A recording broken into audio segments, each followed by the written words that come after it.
Hello my fellow primates and welcome to another episode of Octane Monkey. Today we are reviewing the SRT-10 and spoiler alert, you need to buy this truck. Imagine a Viper and a Ram had a baby and that's what this is. It's just like, what? Why? So we talked to the guys at SRT and we asked them and they pretty much were like, why not?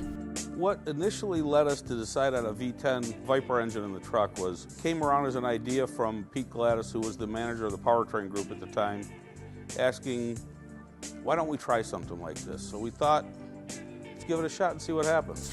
So if you know Dodge at all or Chrysler, they have the habit of stuffing the Viper motor into things. I mean, it's mostly promotional, but they end up with some really cool ideas. So believe it or not, this is not the first truck to have a Viper in it. The 1996 Dodge Ram SRT was released in Chicago. It actually had a Dodge Viper motor in it at the time. They did not build it, it was just production, but look how cool it is. And yeah, the Viper motor has been in a few different vehicles over the years, sometimes for production, mostly for concept. Okay, so quick overview about this truck. This is a 2006 Dodge Ram SRT-10. It has the 8.3 liter V10 out of the second generation Dodge Viper, making 500 horsepower and 525 foot-pounds of torque. Yeah, it's a monster. Weighs 5,600 pounds, does 0 to 60 in 5 seconds, and here's the kicker, the fastest production truck in the world at 154 miles an hour.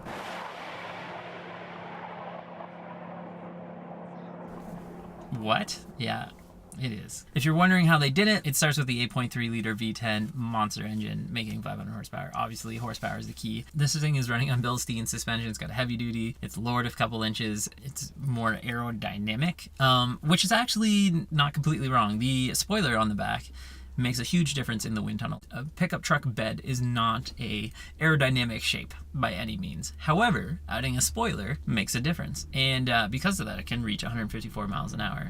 The guys at SRT figured that out and it comes standard on the truck. And it is actually useful.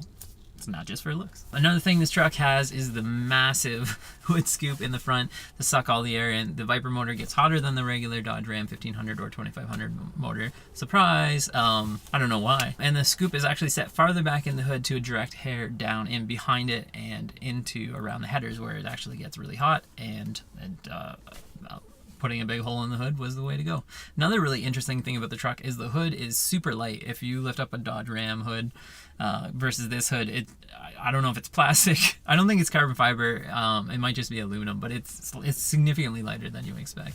Inside you get a little bit of differences. So you get the SRT-10 cluster. It's got its own unique cluster. It has an oil temperature pod on the A-pillar.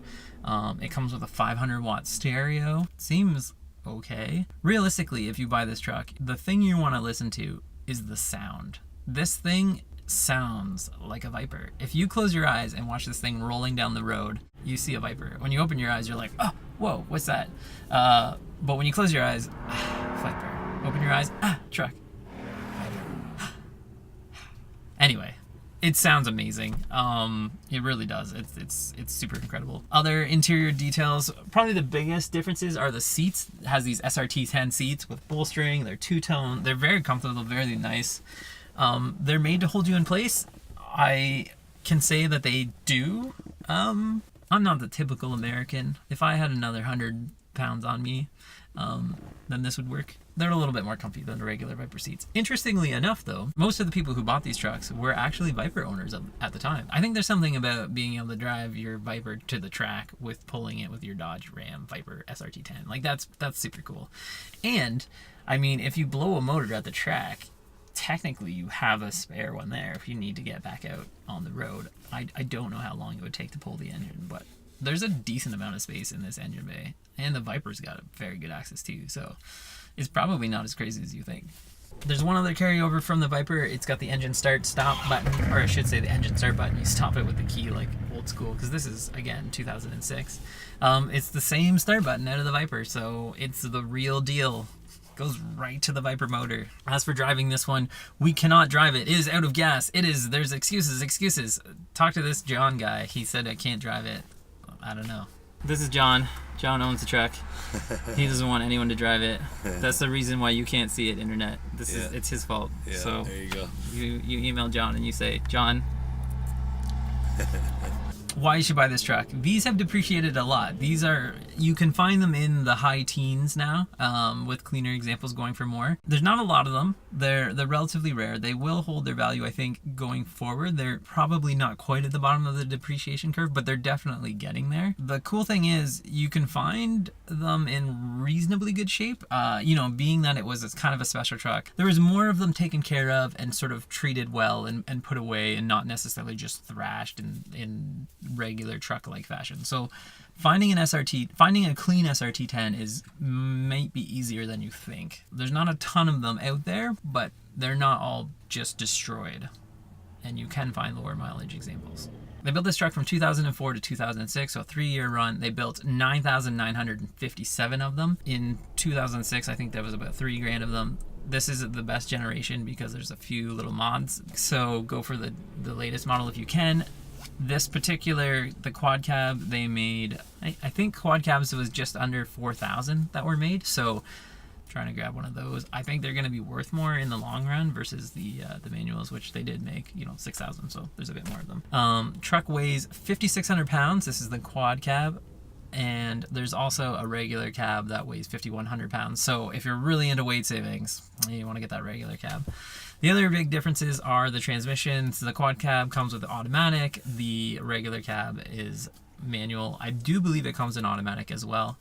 The biggest differences there are the Tremec T56 is the standard stick transmission, which is in the Viper.